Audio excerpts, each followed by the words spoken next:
It has been a long time. What have you been up to in 2 weeks? I went to a place called Italia, Right. and I camped for quite a bit. Mm-hmm. Not long enough to get used to sleeping in a tent, you know. Do you think you can ever get used to sleeping in a tent? I think I haven't done it enough, and also I haven't done it enough as an older man. And I think you get. I think one. Oh no. I think I have gotten more particular about sleeping compared with. I mean, I think everyone compared with when you're 25 or 23 or 30 or whatever. So yeah, definitely it's more of a challenge, but it's still very enjoyable.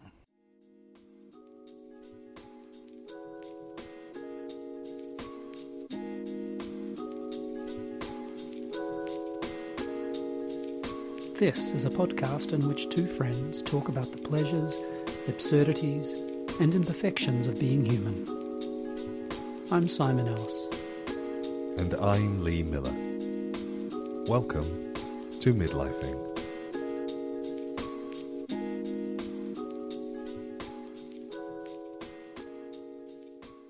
How hot was it in Italia? It was very hot.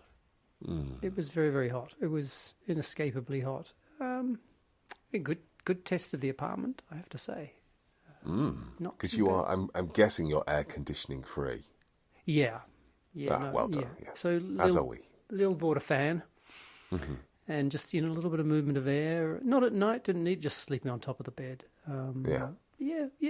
Not uncomfortable. Although when out on the farm working, we had to be pretty careful about middle of the day stuff. So we would, we'd work till about 10 a.m. and then find somewhere in the shade and do shady things. Shady things in the shade is what they say. Yeah, shady things in the shade. Yeah. Like playing cards. Well, no, I was thinking more like sieving clay, so it was fine enough to use as part of building an oven. Oh, okay, right. That also makes sense, I guess. But playing cards would have been good as well. Yeah. Tell me your news. Well, my news has only been that I rediscovered the river. The river? The river. There's a river in Totnes called the Dart. And I remembered that you can swim in it. And had you forgotten? Yeah, in the sense that, when your life just gets really busy and you forget things that you used to do as a matter of course. Like swimming in a river? Like swimming in a river. Did you used to do that as a matter of course in the Dart? I used to do it. Yeah, I used to do it in the Dart quite a lot. And I guess it's probably been, oh my gosh, easily pre-COVID. Right. Since I've swum in the river. And I guess that's partly to do with the fact that after COVID, my life got very complicated in terms of working in Wolverhampton, then working in Liverpool, then working in Cornwall. And so just that sense that when I was back at home... You just wanted to knit or watch TV. I was just so tired. I just didn't really think I wanted to do anything. But as we know, global, climate crisis, sixth mass extinction, all of that sort of stuff. It's been really hot everywhere. And not in the Antarctic at the moment. Hotter than it should have been. Yeah. So I'm going to say yes. Not as cold as it should have been. Exactly. I mean, yeah. So I was walking and I just thought, I'm so hot. And Bob and I were walking Jeff. And I said, I really wish I could just get in the river. She said, what's stopping you? And I said, well, the fact I've got no swimming trunks. And she said, you look to me like you've got a perfectly serviceable pair of shorts on. Get in the river. And did Jeff go in with you? No, Jeff's not a big... We've had not two a water dog. Dogs. No, we've had 2 water dogs and 2 land dogs. And Jeff is a land dog. Do you think you could teach him to be a water dog? I've tried. Yeah. Early on in his life, he's just not interested in it. He just thinks it's silly, and he doesn't really want to do it, and he doesn't enjoy it. So even when he's really hot. Oh, this is a dog who, when he's really hot, he's happy. Does he go for mud? Nope. No, what he does is when he's really hot, he tries to find the sunniest part of the garden, and then he lies down in it. And then when the shade falls on him, he gets up and he moves to the next bit of sun and then lays down. You've basically got a cat, haven't you? Pretty much, yeah. He likes to be... And then when he's like unbearably hot, he goes inside and sticks his belly on the floor and falls asleep with his belly on the floor. Right. And then when he cools down enough, he gets up and he goes outside. And I am regularly saying, go inside. He's, no, can't make me go inside. Right. Anyway. Okay. So you... Sorry. I didn't want to divert to Jeff. Well, I did want to, but... So you were in your regular shorts. Did you strip down to, as they call them in this country, your pants? No. Oh, because boxers. Exactly. And I thought, ooh, just for the sake of everyone, even exactly. anyone listening right now, I think that's way TMI. Yeah. So I had shorts on. Right. And I went for a swim, and there's a patch of the Dart just where people launch little rowing vessels, and it's got rope swings, and it is really, really busy. And there were maybe 50 or 60 people in the river. And I just thought, oh, it's going to be awful. It's going to be like swimming in soup. And then I reminded myself, I can swim. So I swam away from them. And I swam upriver. And Simon. And then did you float back down? Simon. No, I swam. It's not very much current, actually, at the minute, because there's not been much rain, and it's not in the tidal part of the river, so it just sort of sits. Yeah, right. It's very still. Quite deep, very still, and I just swam and swam and swam, and it was glorious. And then I spent the next week going in every single day. Evenings? It was lovely. All sorts of times of the day. Right, sometimes the morning, sometimes... I mean, I had one day... Could you take a Teams call whilst swimming? I had an hour and a half in between meetings, and I thought, oh, I couldn't possibly go in the middle of a working day. I thought, hang about, it's called lunch. I absolutely can. And I had to swim in the middle of the day. It's just been lovely. Anyway. Oh, I'm very happy for you. That's me and too. Also, river swimming is just magnificent. I mean, I do like it when there's a little bit of current or a little bit more current, just because there's that slight edge to it, which is the work of going upstream and then just floating down. But yeah, I love. I mean, it's a little bit like.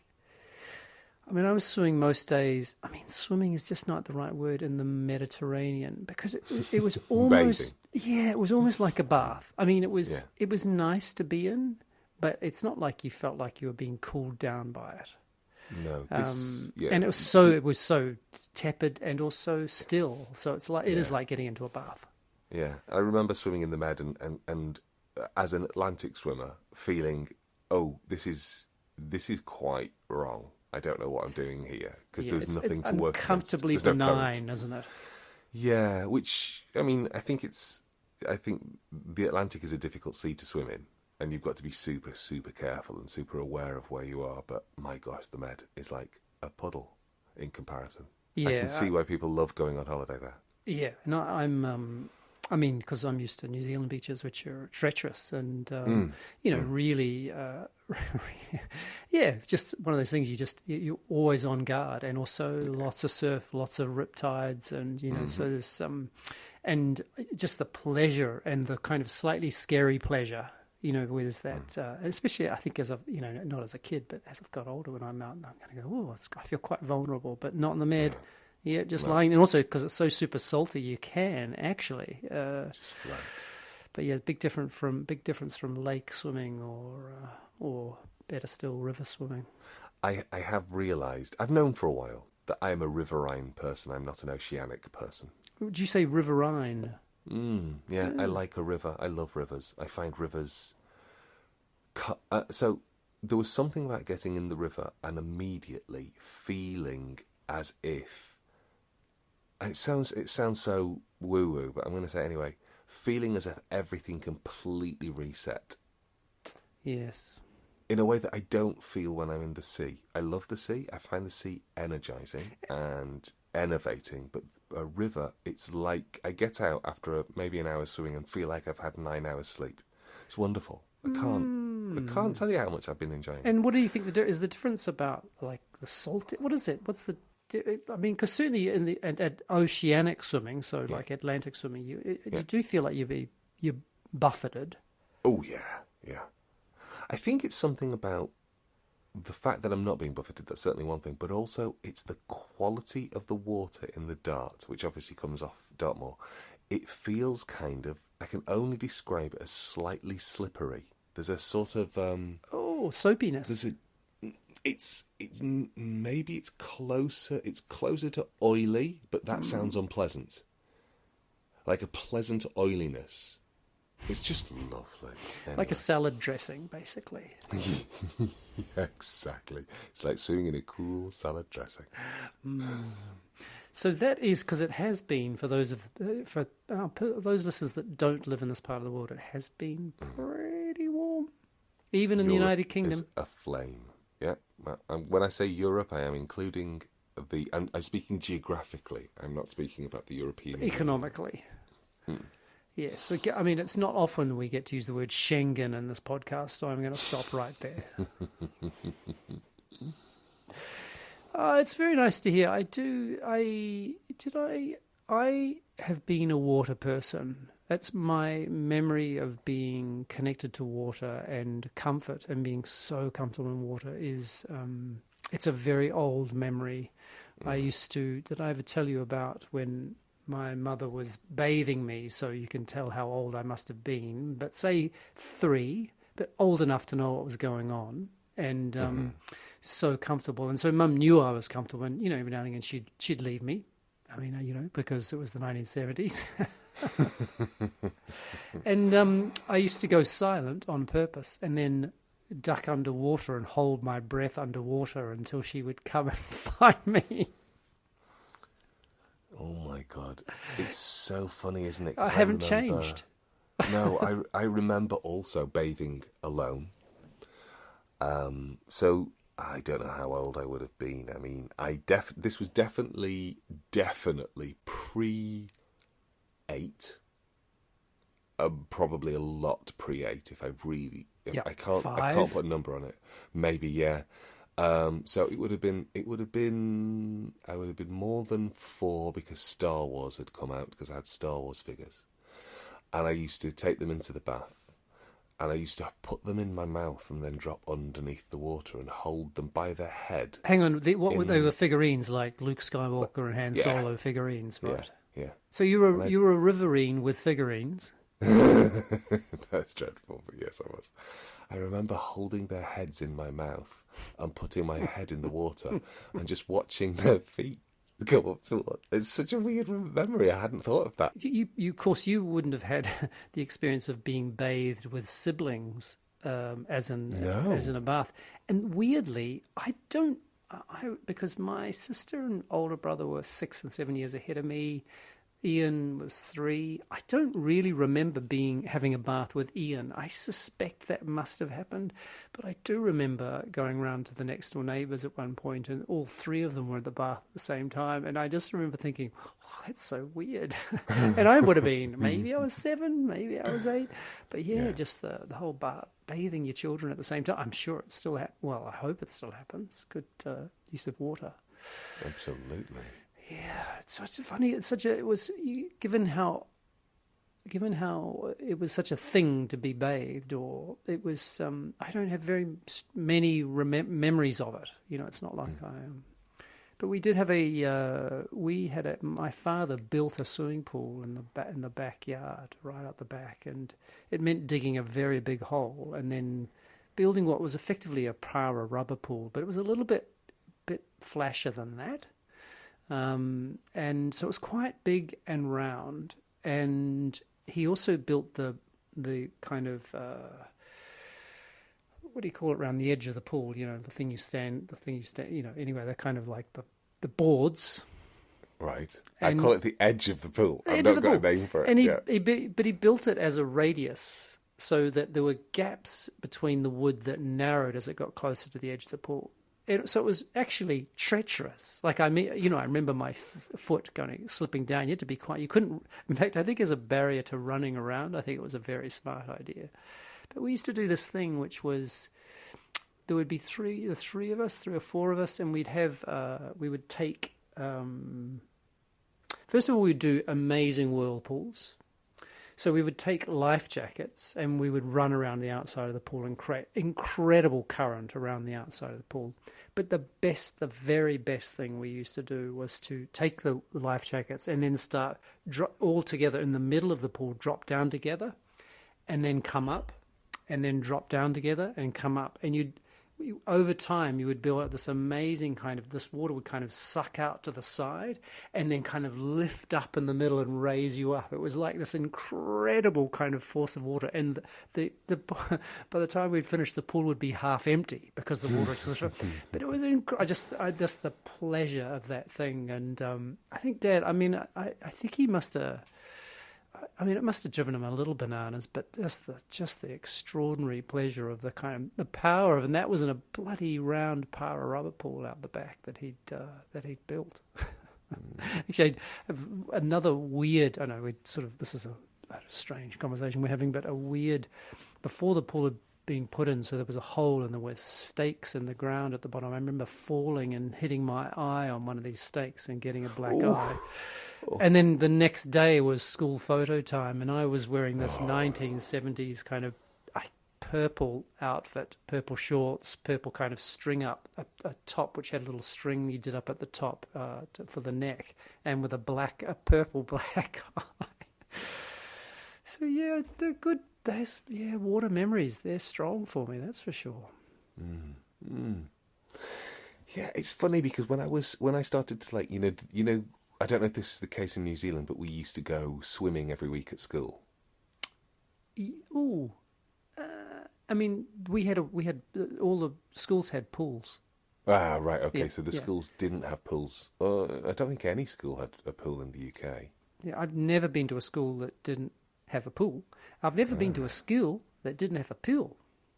See, I don't think I've ever been to a school that had a pool.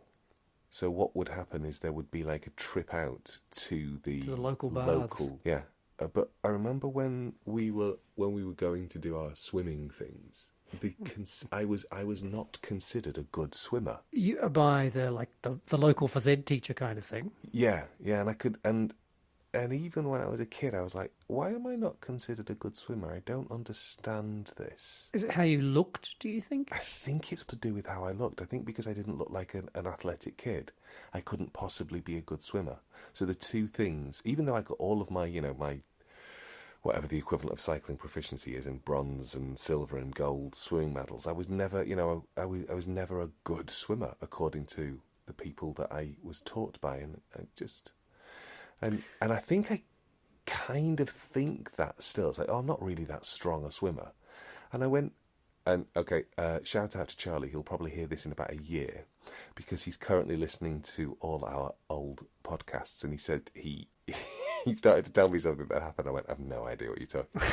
Yeah, I'm about a year out of sync. Do I know who Charlie is? I don't know who Charlie is. No, Charlie is a former student of mine who's about to become a current student of mine. So for his research, he's listening to your podcast. No, I don't think it's for his research. But hey, Charlie, just let me know what 2026 was like when you get to listen to it. I taught him on his undergraduate. I left the university while he was doing his masters, and he's gone on to kind of forge a performance career. And he has his own theatre company, and he was at the Totnes Fringe the other week. Which a friend of mine said, I'm trying not to be angry about the fact that it's called the Totnes Fringe. And I said, why? And they said, because there's not a major festival for it to be the fringe on. Which I just thought was so delightfully pedantic. And I thought, he's got a point. I don't know how pedantic that is. That's just like, that seems like, that's a low bar. Yeah, but still, it does make me giggle. It's like, I think we understand what a fringe is in this case. But he's like, well, I'm trying not to be irritated because there was some very good work. But Charlie was... it's hard. If you're on the fringes of anything and there isn't anything to be the fringe of, it's that puts you in the centre, doesn't it? It took over about 19, I'm going to say politely, venues, which is a bit grandiose. Shop because fronts. some of them were like people's houses, gardens. But the one that often gets used is the church across the road from my house. And Charlie had a showing on the last day of the festival in. You say a showing, so just like a work in progress kind of thing. Oh no, I meant to say. I actually thought I said a show in. Sorry. But I should have said a show on. You're absolutely right. I was thinking show in the church, but he had a show on in the church, right. And it's one of those pieces where he ends up getting quite mucky. Somebody covers him in dirt and paint. Yeah. And I just call that performance art. Exactly. Performance art. Nobody broke eggs on him, so it wasn't real performance art. And there was no bloodletting? There was no bloodletting. So, it was quite... It's like half-ass performance art. Not the real deal. Well, it's interesting. It's a really lovely piece that was actually... It's got quite a strong narrative pull, and the audience wasn't particularly fringy. The audience was quite... It skewed quite, shall we say, elderly. Yeah. I mean, it was in the church. It was in the church, but it was very, very well received. Was it? Yeah, it was lovely to watch, and there was the man next to me having a really good cry towards the end. Yeah, it was a piece about masculinity in relationship to fathers. It was really lovely. Anyway, and also relationship to nature. So there's kind of like a triangulation. Had Charlie already been planning on starting a FID with you, a PhD with you? Charlie, by this point, he's already fully enrolled and due to start. He'd been interviewed and everything. But the piece is about 2 or 3 years old. He's been touring it around the circuit for a little while and just sort of developing as he goes. This is not what his PhD will be focused on, but it's not what his PhD will be focused on. Anyway, he got to the end, and he was really, really dirty, unsurprisingly, by the end. And he said, "I'd really love to know, what you think." And I said, "Well, just to you or to everyone?" He did the whole polite Q&A, and he was hanging around, and I just was hanging back because when you know somebody, and also you know that you're going to be in a facilitative conversation with them over time. The last thing that you need to do is be the first one up to have a conversation. That just feels like taking up oxygen. Yeah, and also the last thing you can do is skedaddle without saying anything. So you end up having to just sort of hang around and do that thing where it's like, well, I'm not trying to push to the front, but I'm also not trying to get away. So I was waiting, and he was talking to lots of people, and lots of people were being very, very kind. And it was a hot day, and he was very dirty. And he said, would you have a chance to talk about it? I said, do you want to come for a swim? Oh, nice idea. And he said, I'd love to come for a swim. So we went for a swim. I washed some of the paint off his back because his co-star had decided to really go to town. And we went for a swim up the river, and we got like maybe about... Sorry, Charlie, I'm going to expose you now. We got about maybe 3/4 of the way into the first leg, and he went, "I'm really tired. This is really hard." And I thought, oh, this is not that. And I was not thinking about Charlie's capacity. I was thinking about the fact that I'm not a strong swimmer. And then having to go, oh, wait a minute, that's something I was told when I was 11. Maybe I am a perfectly strong swimmer. It was a bit of a shock.